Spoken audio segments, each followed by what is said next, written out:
Hi sir. Hello అండి. How are you? Doing great అండి. Good to hear. Thank you. Sir, ఇప్పుడు ఒక person దగ్గర 5 to 10 lakhs or 5 to 6 lakhs ఉన్నాయి అనుకోండి, which is the best option అంటే invest చేయడానికి?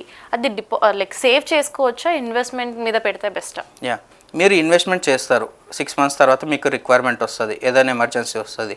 ఇన్వెస్ట్మెంట్ చేసింది సేమ్ అదే పర్సంటేజ్ ఆఫ్ రిటర్న్స్ ఇవ్వదు కదా. సో అప్పుడు మీరు నెగిటివ్ లాస్ తీసుకోవడానికి ఖచ్చితంగా అవకాశం ఉంటుంది. ఒక ఎగ్జాంపుల్ చెప్తాను. ఒక 10 లక్షల రూపాయలు ఒక ప్లాట్లో మీరు ఇన్వెస్ట్ చేశారు. 6 months 8 months తర్వాత మీకు ఒక రిక్వైర్మెంట్ ఉందని తెలుసు. కానీ మీరు ఏమనుకుంటారు, 8 months తర్వాత దాంట్లోకి వచ్చిన రిటర్న్స్తో సహా మనం విత్డ్రాల్ చేసుకోవచ్చు అనుకుంటారు. కానీ 8 months తర్వాత ఒకవేళ మార్కెట్ సరిగా లేకుండా మీ ప్లాట్కి ఒక డిమాండ్ తగ్గిపోయింది అనుకోండి, మీరు ఇన్వెస్ట్ చేసిన 10 లక్షలు కాస్త 8 లక్షలు అయి మీ చేతికి వస్తుంది. సో ఇట్లా నష్టపోకండి. మీ అమౌంట్ని చాలా జాగ్రత్తగా యూజ్ చేసుకోండి. మీకు రిక్వైర్మెంట్ లేదు అన్నప్పుడే లాంగ్ టర్మ్లో ప్లాన్ చేసుకోండి. లాంగ్ టర్మ్లో ఎట్లా ప్లాన్ చేసుకోవాలి? అక్కడ చాలా మంది ఇబ్బంది పడేది ఏంది, ఫిక్స్డ్ డిపాజిట్ సేఫ్ కదా, ఫిక్స్డ్ డిపాజిట్లో ఇన్వెస్ట్ చేసుకుందాము, మ్యూచువల్ ఫండ్స్ కానీ వేరే ఏ ఇన్వెస్ట్మెంట్స్ అయినా సరే రిస్క్ ఎక్కువ ఉంటుంది అనేసి అనుకుంటారు. నేను చెప్పేది ఒకటే, మ్యూచువల్ ఫండ్స్ కానీ పక్కకు పెట్టేసినా సరే ఫిక్స్డ్ డిపాజిట్లో ఒక రిస్క్లు మీకు చెప్తాను. ఏ బ్యాంక్లో అయినా సరే మీకు ఫిక్స్డ్ డిపాజిట్ చేస్తున్నారు అంటే మీకు అక్కడ రిస్క్ అనేది ఓన్లీ 5 lakhs వరకే రిస్క్ ఉండదు. 5 lakhs కంటే ఎక్కువ ఇన్వెస్ట్ చేస్తున్నారు, ఏ ఫిక్స్డ్ డిపాజిట్లో ఇన్వెస్ట్ చేసినా సరే మీకు ఖచ్చితంగా రిస్క్ ఉన్నట్లే మనం భావించాలి. ఎందుకంటే ఏ చిన్న బ్యాంక్స్లో, ఏ స్మాల్ ఫైనాన్స్ బ్యాంక్స్లో ఒకవేళ మీరు ఇన్వెస్ట్ చేశారనుకోండి, వాళ్ళు ఆ బ్యాంక్ ఒక డిఫాల్ట్ అయ్యిందంటే మీకు ఆర్బీఐ నుంచి వచ్చే ఫిక్స్డ్ డిపాజిట్ కేవలం 5 లక్షలు మాత్రమే. మిగతా అమౌంట్ మీ చేతికి ఎప్పుడైతే బ్యాంకు నార్మల్ ఆపరేషన్ స్టార్ట్ అవుతుందో అప్పుడు మాత్రమే ఈ అమౌంట్ మీ చేతికి వస్తుంది. అంతవరకు మీ అకౌంట్స్ ఫ్రీజ్ అయి ఉంటాయి. మీకు ఒకవేళ నమ్మకం కుదరకపోతే పంజాబ్ నేషనల్ బ్యాంకు లేకపోతే ఇతర బ్యాంకులు ఏవైతే డిఫాల్ట్ అయినా వాటి యొక్క హిస్టరీని మీరు గూగుల్లో చూడండి, మీకు క్లియర్గా క్లారిటీ వస్తుంది. సో అందుకే మీరు ఫిక్స్డ్ డిపాజిట్లో 5 లక్షల కంటే ఎక్కువ ఇన్వెస్ట్ చేయడం కరెక్ట్ కాదు. అండ్ లాంగ్ టర్మ్లో కావాలనుకుంటే మీకు పర్సంటేజ్ ఆఫ్ రిటర్న్స్ 6 to 7% మాత్రమే మీకు ఫిక్స్డ్ డిపాజిట్లో వస్తుంది. ఈరోజు నేను ఒక 1,00,000 రూపాయలు మా ఇంట్లో నేను పెట్టాను, ఒక బ్యాంక్ లాకర్లో పెట్టాను అనుకోండి. 1 year తర్వాత నేను అదే 1,00,000 రూపాయలు తీస్తే దాని వాల్యూ 1,00,000 రూపాయలు ఉండదండి. 1,00,000 రూపాయల్లో 6,000 రూపాయలు, 6 నుంచి 7,000 రూపాయలు ఆ 1,00,000 రూపాయల్లో మనకి నష్టం జరిగినట్లే మనం భావించవచ్చు. ఎందుకు అంటే మనకి ప్రతి సంవత్సరము భారతీయ గవర్నమెంట్ ఇస్తున్న డేటా ప్రకారం ఇన్ఫ్లేషన్ ఒకటి 6 to 7% అనేది మనకు ఖచ్చితంగా ఉంటుంది. సో 1,00,000 రూపాయలు ఈరోజు, 1,00,000 రూపాయలు సంవత్సరం తర్వాత 1,00,000 రూపాయలు రెండు ఒకటి కావు. సో మనకి ఇప్పుడైతే ఇన్వెస్ట్మెంట్ చేస్తామో డెఫినెట్గా 7 to 8% కంటే ఎక్కువ రిటర్న్స్ రావాలి. అప్పుడు మీరు స్మాల్ ఫైనాన్స్ బ్యాంక్స్లలో మీకు 9% ఇస్తుంది కదా అని ఎక్కువ రిస్క్ తీసుకోకుండా మీరు మ్యూచువల్ ఫండ్స్లో డెట్ ఫండ్స్ యూజ్ చేసుకోవడము, లేకపోతే ఇంకా లాంగ్ డ్యూరేషన్ ఉంటే ఈక్విటీ మ్యూచువల్ ఫండ్స్లో యూజ్ చేసుకుంటే మీకు 12 to 15% రిటర్న్స్ వచ్చే అవకాశం ఉంటుంది. అండ్ ఇంకొకటి, మ్యూచువల్ ఫండ్స్లోకి మనకి ఇన్వెస్ట్ చేయాలని మీరు భావిస్తున్నప్పుడు మీకు 2 రకాల ఆప్షన్స్ ఉంటాయి. ఒకటి, మీరు 10 లక్షలని పెంచుకోవాలనుకుంటున్నారా, లేకపోతే 10 లక్షల నుంచి మీకు మంత్లీ ఇన్కమ్ కావాలనుకుంటున్నారా? ఇది 2 రకాల ఆలోచన అన్నమాట. మంత్లీ ఇన్కమ్ కావాలి అనుకున్నప్పుడు మనం ఏం చేయాలంటే అక్కడ సిస్టమేటిక్ విత్డ్రాల్ ప్లాన్ అనే ఆప్షన్ని మనం ఎప్పుడైతే మనం దాన్ని చూస్ చేసుకుంటామో అప్పుడు దాని నుంచి మనకు జనరేట్ అయ్యే ఇంట్రెస్ట్ మన బ్యాంక్ అకౌంట్కి వచ్చి పడుతుంది. లేదు మనకి ఇంట్రెస్ట్ అవసరం లేదు, లాంగ్ టర్మ్లో యూజ్ చేసుకోవాలనుకుంటే మీకు ప్రతి 5 సంవత్సరాలకి మీ క్యాపిటల్ డబుల్ అయ్యే అవకాశం ఉంటుంది. సో 10 లక్షలు ఈరోజు మీరు ఇన్వెస్ట్ చేశారనుకోండి, 5 years తర్వాత ఈ 10 లక్షలు కాస్త 20 లక్షలు అవుతుంది. కానీ ఇక్కడ మీకు పవర్ ఆఫ్ కాంపౌండింగ్ గురించి కూడా చెప్పాలి. 5 years తర్వాత మీ 20 లక్షల మీద ఇంట్రెస్ట్ 10 లక్షలు రాదండి, అప్పుడు 20 లక్షల మీద మీకు కంప్లీట్ ఇంట్రెస్ట్ 20 లక్షలు వస్తుంది. సో అదే పవర్ ఆఫ్ కాంపౌండింగ్.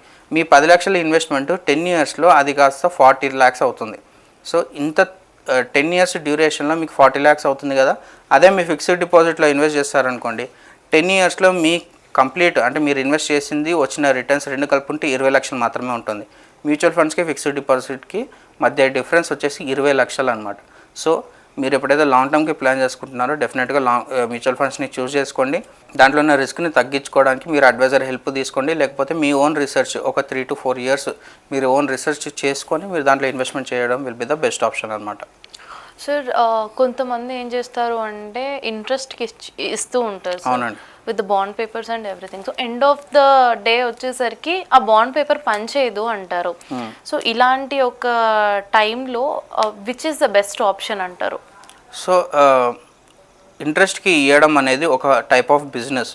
అంటే ఒక 100 మెంబర్స్కి మనం ఇంట్రెస్ట్కి ఇచ్చాము అంటే ఒక 20 మెంబర్స్ డిఫాల్ట్ అయినా సరే బ్యాలెన్స్ 80 మెంబర్స్ నుంచి వచ్చే ఇన్కమ్తోని వాళ్ళకు వచ్చిన లాస్ని నలిఫై చేసుకొని వాళ్ళు ఓవరాల్గా ప్రాఫిటబుల్గా ఉంటారు. కాకపోతే మీరు ఇక్కడ అర్థం చేసుకోవాల్సింది ఏంటంటే మీరు ఈరోజు ఇంట్రెస్ట్కి ఇస్తున్న పైసలు రిటర్న్ అంటే మీరు మధ్యలో వచ్చిన ఇంట్రెస్ట్ మీరు వాడుకొని తర్వాత మీకు మెయిన్ క్యాపిటల్ ఇచ్చినా సరే మీకు అక్కడ నష్టపోయినట్లు మీరు భావించవచ్చు. అదే మీరు ఇన్వెస్ట్మెంట్ చేసుకుంటే ఏమవుతుందంటే మీకు జనరేట్ అయ్యే ఇంట్రెస్ట్ మీద కూడా ఇంట్రెస్ట్ జనరేట్ అవుతుంది. అంటే మనకి ఫిక్స్డ్ డిపాజిట్లో వచ్చేది సింపుల్ ఇంట్రెస్ట్, మీకు మ్యూచువల్ ఫండ్స్లో వచ్చేది కాంపౌండ్ ఇంట్రెస్ట్, అంటే ఇంట్రెస్ట్ మీద ఇంట్రెస్ట్, వడ్డీ మీద చక్రవడ్డీ అనమాట. సో చక్రవడ్డీని బీట్ చేసేది ఇప్పటివరకు ప్రపంచంలో ఏది లేదు. అండ్ మనకి చాలా కోడ్స్ కూడా ఉన్నాయి. 8th wonder of the financial world ఏంటంటే కాంపౌండ్ ఇంట్రెస్ట్. సో దాని ద్వారా మనకి ఎక్కువ రిటర్న్స్ చేసుకోవడానికి investment will be the best option. కానీ డే టు డే బిజినెస్ చేసే వాళ్ళది will be the different story. వాళ్ళు బిజినెస్ చేసేది ఓవరాల్గా చూసుకొని వాళ్ళ ఏదైతే సెక్యూరిటీస్ తీసుకోవడము, వాళ్ళు ఏదైతే పెట్టుకుంటారో బాండ్ పేపర్స్ పెట్టుకుంటారో అది వాళ్ళ రిస్క్, ఓన్ రిస్క్. కాకపోతే లాంగ్ టర్మ్లో ప్లాన్ చేసుకుంటే investments will be the best option అనమాట. ఓకే సార్, ఇప్పుడు చాలామంది వెహికల్స్ మీద లోన్స్ ఇవ్వడం జరుగుతుంది. వాళ్ళు లోన్ తీసుకొని వాళ్ళ దగ్గర ఉన్న పర్టికులర్ వెహికల్ ఏదైతే వర్త్ ఉంటుందో అది వాళ్ళ దగ్గర పెట్టుకొని they are paying it. So end of the day ఏమన్నా లాస్ వస్తే ఎవరికి ఉంటుంది సార్ ఎక్కువ majority of the headache? So ఇక్కడ వెహికల్ తీసుకొని వాళ్ళు లోన్స్ ఇవ్వడం అనేది మనం మేజర్లీ కమర్షియల్ వెహికల్స్లో మనం చూస్తుంటాము. Either it might be 3-wheeler కానీ ప్యాసింజర్ వెహికల్స్ కానీ.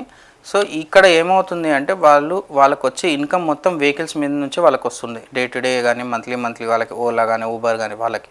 సో వాళ్ళకి ఎప్పుడైతే ఈ వెహికల్ నుంచి వాళ్ళకి వచ్చే ఇన్కమ్ తగ్గిపోతుందో ఆటోమేటిక్గా వాళ్ళకి సోర్స్ ఆఫ్ ఇన్కమ్ తగ్గిపోతుంది. కాబట్టి ఎప్పుడైతే లోన్స్ ఇస్తారో వాళ్ళు నష్టపోతారు తప్పితే లోన్ తీసుకున్న వాళ్ళు నష్టపోరు అక్కడ. అంటే ఇది నా పాయింట్ ఆఫ్ వ్యూ. ఇది అందరూ కరెక్ట్ అనొచ్చు, తప్పనొచ్చు. ఎందుకు ఈ మాట అంటున్నానంటే ఎప్పుడైతే డిఫాల్ట్ అవుతుందో ఆ వెహికల్ అతనికి వెళ్ళిపోతుంది. కాకపోతే అతనికి సోర్స్ ఆఫ్ ఇన్కమ్ కోసం ఇంకొక వెహికల్ తీసుకుంటాడు. కాకపోతే ఈ వెహికల్స్ని అన్నిటిని మళ్ళీ అతను రీసేల్ చేసుకోవడం మీద పెద్ద హెడేక్ ప్రాసెస్ అనమాట. సో దాని ద్వారా మనం ఎవరైతే లోన్స్ ఇస్తుంటారో వాళ్ళకి జాగ్రత్త చెప్పేది ఏంటి అంటే లోన్స్ దీని మీద కాకుండా వాళ్ళకి ఏదైతే రియల్ అసెట్స్ ఏవైతే ఉన్నాయో ల్యాండ్స్ కానీ గోల్డ్ కానీ వాటి మీద తీసుకొని లోన్స్ ఇవ్వమని మేము సజెస్ట్ చేస్తాం అనమాట. ఓకే సార్, ఇప్పుడు చాలామంది అమౌంట్ లైక్ మన ఫస్ట్ క్వశ్చన్ వచ్చేసి 5 to 10 lakhs ఉంటే మనం మ్యూచువల్ ఫండ్లో పెట్టుకోవడం ఇస్ ద బెస్ట్ ఆప్షన్ అని చెప్పి వీ హ్యావ్ డిస్కస్డ్ రైట్. కానీ చాలామంది ఇన్స్టాంట్ అండ్ క్విక్ అమౌంట్ గురించి they are going for stock markets. Correct. So ఆ స్టాక్ మార్కెట్లో పెట్టడం వల్ల సమ్ టైమ్స్ అది వస్తుంది, లేకపోతే డౌన్ఫాల్ అనేది ఉంటుంది. సో ఎంత హై రిస్క్ ఛాన్సెస్ అనేవి స్టాక్ మార్కెట్లో ఉంటాయి అంటారు సార్? సో స్టాక్ మార్కెట్లో అదొక పెద్ద ఓషన్ అండి. స్టాక్ మార్కెట్ అనేది చాలా పెద్ద ఓషన్. మీరు అంటున్న విషయం వచ్చేసి దాన్ని వర్డ్ ఏంటంటే డే ట్రేడింగ్, లేకపోతే ఇంట్రాడే ట్రేడింగ్ అంటాము. లేకపోతే దాంట్లో రకరకాల ట్రేడింగ్స్ ఉంటాయి. ఇన్స్టాంట్ రిజల్ట్స్ కోసం ట్రేడింగ్ వైపు వచ్చే వాళ్ళకి నేను ఒకే ఒక థంబ్ రూల్ ఏంటి అంటే ఈరోజు మీరు ఇన్వెస్ట్ చేస్తున్న అమౌంట్ కంప్లీట్గా జీరో అయిపోయినా సరే మీ ఫినాన్షియల్ ప్లానింగ్కి ఎటువంటి ఇబ్బంది పడట్లేదు అనుకుంటే మీరు ట్రేడింగ్ చేసుకోవచ్చు. సార్, ఇప్పుడు స్టాక్ మార్కెట్ మీద ఇన్వెస్ట్ చేయడం అనేది చాలా ఈజీ వే అయింది because of instant money, quick money గురించి. సో మ్యూచువల్ ఫండ్ పెడితే మనకు అంత క్విక్ అమౌంట్ అనేది ఇన్స్టాంట్గా రాదు. సో స్టాక్ మార్కెట్లో పెట్టడం వల్ల హై రిస్క్ అనేది ఎంత ఉందంటారు? సో నేను ఎవరైతే ఈ ట్రేడింగ్ రిలేటెడ్ ఎవరైతే ఇన్వెస్ట్మెంట్ చేయాలి లేకపోతే ట్రేడింగ్ చేసి ఎక్కువ రిటర్న్స్ సంపాదించాలనుకున్న వాళ్ళకి ఒకే ఒక సజెషన్ నేను ఏం చెప్తాను అంటే వాళ్ళు ఇన్వెస్ట్ చేస్తున్న అమౌంట్ 1 lakh కానీ 2 lakhs కానీ 5 lakhs కానీ చిన్న అమౌంట్స్తోనే స్టార్ట్ చేస్తారు ఎవరైనా. కానీ ఆ అమౌంట్తో ఇన్వెస్ట్ చేస్తున్న వాళ్ళకి మీరు ఈరోజు ఆ అమౌంట్ మొత్తం జీరో అయిపోయినా సరే మీ ఫినాన్షియల్ ప్లానింగ్కి అంటే మీ లాంగ్ టర్మ్ ప్లానింగ్కి ఎటువంటి ఇంపాక్ట్ పడట్లేదు అంటే మీరు ఆ అమౌంట్ని ఇన్వెస్ట్మెంట్ చేసుకోవచ్చు. లేదు ఇదే అమౌంట్తోని మేము దాంట్లోకి వెళ్ళి ఇన్కమ్ జనరేట్ చేసుకోవాలి, నేను జాబ్ చేయను అని అనుకుంటే మాత్రం డెఫినెట్గా నేను నో అనే చెప్తాను. ఎందుకంటే మనకి స్టాక్ మార్కెట్లో చూసుకుంటే 100 మంది ట్రేడ్ చేసిన 100 మంది ఇన్వెస్ట్మెంట్ చేసిన వాళ్ళు 100 మంది ట్రేడింగ్ చేసిన వాళ్ళలో 90% మాత్రమే ఫెయిల్ అవుతారు, ఓన్లీ 10% మాత్రమే సక్సెస్ అవుతారు. ఆ 10% సక్సెస్ అయిన వాళ్ళు కూడా చాలా పెద్ద హెడ్జ్ ఫండ్ కంపెనీస్, పెద్ద కంపెనీస్, కార్పొరేట్స్ ఉంటాయి. వాళ్ళతోని మీరు బీట్ చేసి వాళ్ళని మీరు కంపీట్ చేసి మీరు అమౌంట్ని జనరేట్ చేయాల్సి ఉంటుంది. సో అది ఆల్మోస్ట్ నెక్స్ట్ టు ఇంపాసిబుల్. దానికి అట్లీస్ట్ ఒక 5 to 6 years మీరు దాన్ని ప్రాక్టీస్ చేసిన తర్వాత మీరు ట్రేడింగ్ చేయడం will be the best option అనమాట. సార్, షార్ట్ టర్మ్ ఇన్వెస్ట్మెంట్ గురించి హై రిస్క్ అనేది చేస్తారు అంటే అది చేయడం సేఫే అంటారా? షార్ట్ టర్మ్లో హై రిస్క్ చేయడం అనేది మీరు అది ఇన్వెస్ట్మెంట్ కింద కన్సిడర్ చేయకుండా దాని ఒక గ్యాంబ్లింగ్గా మీరు కన్సిడర్ చేయొచ్చు. సో గ్యాంబ్లింగ్కి ఇన్వెస్ట్మెంట్కి చాలా చిన్న తేడా ఉంటుందండి. గ్యాంబ్లింగ్ అంటే ఏంటి అంటే మనకి తక్కువ టైంలో ఎక్కువ రిటర్న్స్ రావాలి, మనకి ఆ సెట్ గురించి కానీ ఆ ఇన్వెస్ట్మెంట్ ప్రాసెస్ గురించి ఏం తెలియకుండా సరే మనం ముందరికి వెళ్ళిపోయి ఇన్వెస్ట్మెంట్ చేసుకుంటూ వెళ్ళిపోతాము, కానీ అది ఎండ్ ఆఫ్ ద డే అది గ్యాంబ్లింగ్ కింద కన్సిడర్ చేయొచ్చు. మనకి ఇన్వెస్ట్మెంట్కి గ్యాంబ్లింగ్కి తేడా ఏంటి అంటే ఇన్వెస్ట్మెంట్లో మనకి రిస్క్ ఉన్నా సరే దాని కొన్ని పారామీటర్స్ అన్నీ మనకు అటాచ్ అయి ఉంటుంది, దాని ప్రోగ్రెస్ మనం క్లియర్గా చూడొచ్చు. కానీ అది గ్యాంబ్లింగ్లో అలా కాదు. మీకు రాత్రికి రాత్రి అమౌంట్ 0 కావచ్చు, రాత్రికి రాత్రి అమౌంట్ ఒక పర్సంటేజ్ ఆఫ్ రిటర్న్స్ 100% కూడా రావచ్చు. సో మీరు గ్యాంబ్లింగ్ చేయాలంటే గ్యాంబ్లింగ్ చేసుకోవచ్చు, కానీ దాని పేరు ఇన్వెస్ట్మెంట్ అని మాత్రం వాడకండి. Thank you so much. Thank you అండి. Thank you.